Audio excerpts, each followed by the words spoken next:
شيء شین یا زبر شی شين يا زبر شيء حمزہ دو زبر ان حمزة دو زبر ان شی ان شيئا شی ان شی ان. ٹھیک ہے. اب بتائیے کہ ایک میں دو زیر ہے ایک میں دو زبر ہے لیکن مشترکہ قاعدہ سملیئر قاعدہ کیا ہے یہ ارشاد فرمائیے. یا لین کا قاعدہ ہے. ماشاءاللہ. یا ساکن سے پہلے زبر ہے اور یہاں پر اس کو نرمی سے پڑھیں گے. سبحان اللہ. آگے بڑھیے. ہا کھڑا زبر ہا خڑا زبر ہا را واو پیش رو را واو پیش رو ہارو ہارو نون زبر نا نون زبر نا ہارون. ہارون. جی حضرت کون سا قاعدہ؟ یہاں پر واو مدہ ہو رہا ہے. ماشاءاللہ. واو سے پہلے واو ساکن سے پہلے پیش ہے. نہیں واو ساکن سے پہلے پیش ہے. ٹھیک ہے. واو مدہ ہو رہا ہے. اس کو کھینچ کر پڑھیں گے ایک ماشاءاللہ. الف کی مقدار. سبحان اللہ. آگے بڑھیے. سین پیش سو سین پیش سو لام یا زبر لئی لام یا زبر لئی سو لئی سولئی میم کھڑا زبر ما میم خڑا زبر ما سلیما سلیما نون زبر نا نون زبر نا سلیمان. سلیمانا. جی حضرت ارشاد فرمائیے یہاں کون سا قاعدہ ہے؟ یہاں پر یا لین کا قاعدہ ہو رہا ہے. ماشاءاللہ. یا ساکن سے پہلے زبر ہے اس لیے یہاں پہ یا لین کا قاعدہ ہو رہا ہے اور سبحان اسے بغیر کھینچے بغیر جھٹکا دیے معروف نرمی کے ساتھ پڑھیں. سبحان اللہ.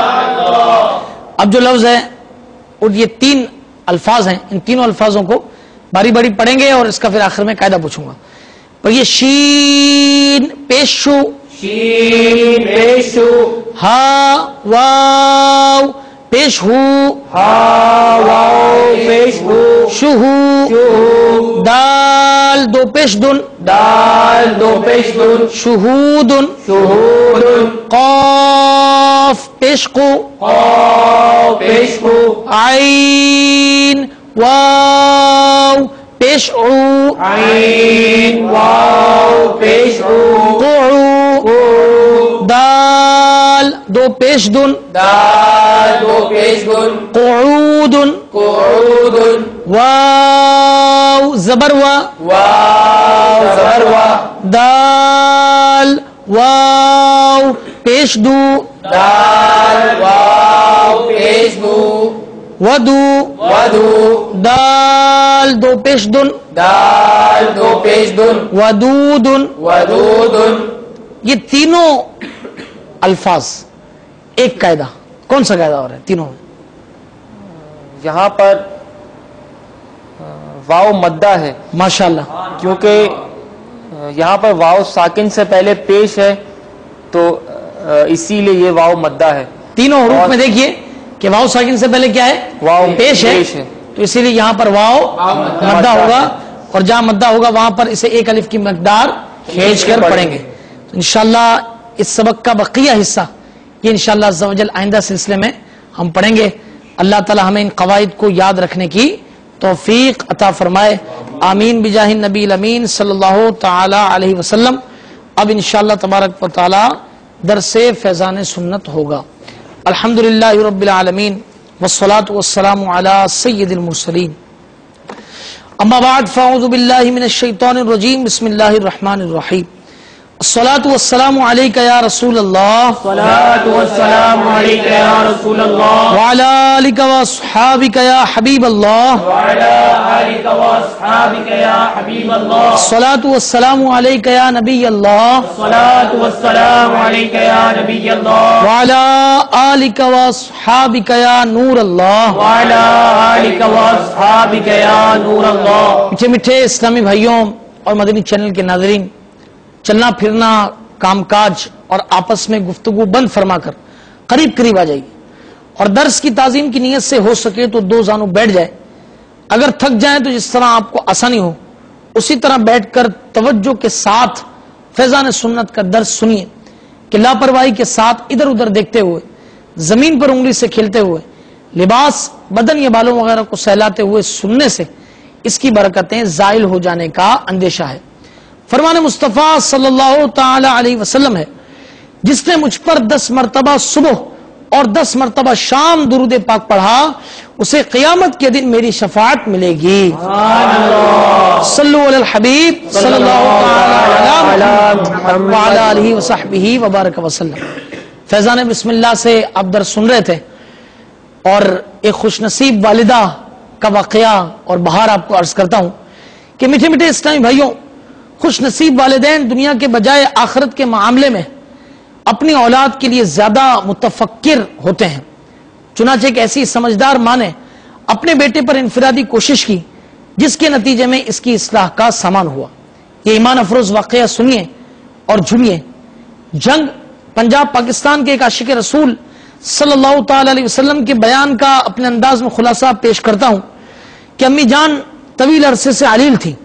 ان کی شدید خواہش تھی کہ میں کسی طرح گناہوں کے دلدل سے نکل جاؤں اور سدھر جاؤں. امی جان کو دعوت اسلامی سے بے حد پیار تھا. انہوں نے اخراجات دے کر مجھے با اصرار باب المدینہ کراچی بھیجا اور تاکید کی کہ عاشقان رسول صلی اللہ تعالی علیہ وسلم کے عالمی مدنی مرکز فیضان مدینہ میں رحمتوں کی چھما چھم برسات کے اندر تربیتی کورس کرنا اور میری شفایابی کی دعا بھی مانگنا. الحمدللہ عز و جل میں نے باب المدینہ کراچی آ کر تربیتی کورس کرنے کی سعادت حاصل کی. مدنی قافلوں میں سفر سے مشرف ہوا. امی جان کے لیے خوب دعائیں بھی کی. فراغت کے بعد جب گھر آیا تو میری خوشی کی انتہا نہ رہی کیونکہ تربیتی کورس کے دوران فیضان مدینہ میں مانگی ہوئی دعاؤں کی برکت سے میری امی جان صحت یاب ہو چکی تھی. الحمدللہ عز و جل تربیتی کورس کی برکت سے میں نمازی بن گیا اور مدنی ماحول سے وابستگی نصیب ہوئی. سنتوں کی خدمت اور مدنی قافلوں میں سفر کا جذبہ ملا. میری تمنا ہے کہ ہمارے گھر کا ہر فرد دعوت اسلامی کے مدنی ماحول میں رنگ جائے اور ہماری تمام پریشانیاں دور ہوں. فیضان مدینہ میں اللہ کی رحمت ہے. امی کو میسر اب صحت کی سعادت ہے. فیضان مدینہ میں آنے ہی کی برکت ہے. خوب اور بڑی مجھ کو سنت سے محبت ہے. صلو علی الحبیب صلی اللہ تعالی علی محمد وعلی آلہ وصحبہ وبارک وسلم. جو لوگ اپنی اولاد کو صرف دنیا بنانے کے لیے وقف رکھتے ہیں اور اس کو اچھی صحبت سے روکتے ہیں وہ اپنی آخرت کو سخت خطرے میں ڈال دیتے ہیں اور بسا اوقات دنیا میں بھی پچھتانے کے دن آتے ہیں. چنانچہ مدینۃ الاولیاء احمد آباد شریف الہند کے عاشق رسول صلی اللہ تعالی علیہ وسلم نے ایک نوجوان پر انفرادی کوشش کر کے اس کو مدنی قافلے میں سفر کے لیے آمادہ کر لیا، مگر والد صاحب نے دنیاوی تعلیم میں رکاوٹ کے خوف سے اخروی تعلیم کے سفر سے روک دیا، جس طرح کہ آج کل بھی ہوتا ہے. اور جو اسلامی بھائی مدنی چینل کے ناظرین سن رہے ہیں اور کبھی انہوں نے اپنی اولاد کو خدا نہ کرے قافلے سے روکا ہو تو نیت کر لیں کہ انشاءاللہ اب نہیں روکیں گے انشاءاللہ. بیچارے کو عاشقان رسول صلی اللہ تعالی علیہ وسلم کی صحبت ملتے ملتے رہ گئی. نتیجتاً وہ برے دوستوں کے ہتھے چڑھ گیا اور شرابی بن گیا. استغفر. اب اس کے والد صاحب کو اپنی غلطی کا احساس ہوا. اس نے اسی عاشق رسول صلی اللہ تعالی علیہ وسلم کو درخواست کی اس کو قافلے میں لے جاؤ کہ کہیں اس کی شراب کی لت چھوٹے. اس نوجوان پر دوبارہ انفرادی کوشش کی گئی مگر چونکہ پانی سر سے اونچا ہو چکا تھا، یعنی بیچارہ بہت زیادہ بگڑ چکا تھا، لہذا کسی صورت مدنی قافلے میں سفر کے لیے آمادہ نہ ہوا. والدین کو چاہیے کہ اپنی اولاد کو شروع سے اچھا اور مدنی ماحول فراہم کریں ورنہ بری صحبت کی وجہ سے بگڑ جانے کی صورت میں بازی ہاتھ سے نکل جاتی ہے. امیر اہل سنت فرماتے ہیں کہ اس کی بڑی بہن نے بتایا کہ ایک اسلامی بہن نے رو رو کر دعا کے لیے کہا کہ میرے بیٹے کی اصلاح کے لیے دعا کریں. ہائے ہائے، میں نے خود ہی اس کو برباد کیا ہے. اس کو دعوت اسلامی کے مدرسۃ المدینہ میں حفظ کے لیے بٹھاتے تو بٹھا دیا مگر بیچارہ جو سنتیں وغیرہ سیکھ کر آتا وہ گھر میں بیان کر دیتا تو اس کا مذاق اڑاتے. آخرش اس کا دل ٹوٹ گیا اور اس نے مدرسۃ المدینہ میں جانا چھوڑ دیا. اب برے دوستوں کی صحبت میں رہ کر آوارہ ہو گیا ہے. اتفاق سے مجھے دعوت اسلامی کا مدنی ماحول مل گیا. اب میں سخت پچھتا رہی ہوں، ہائے میرا کیا بنے گا. صحبت صالح ترا صالح کنند، صحبت طالح ترا طالح کنند، یعنی اچھوں کی صحبت تجھے اچھا بنا دے گی اور بروں کی صحبت تجھے برا بنا دے گی. اللہ تبارک و تعالی سے دعا ہے کہ جو کچھ ہم نے سنا اسے یاد رکھ کر عمل کی توفیق عطا فرمائے.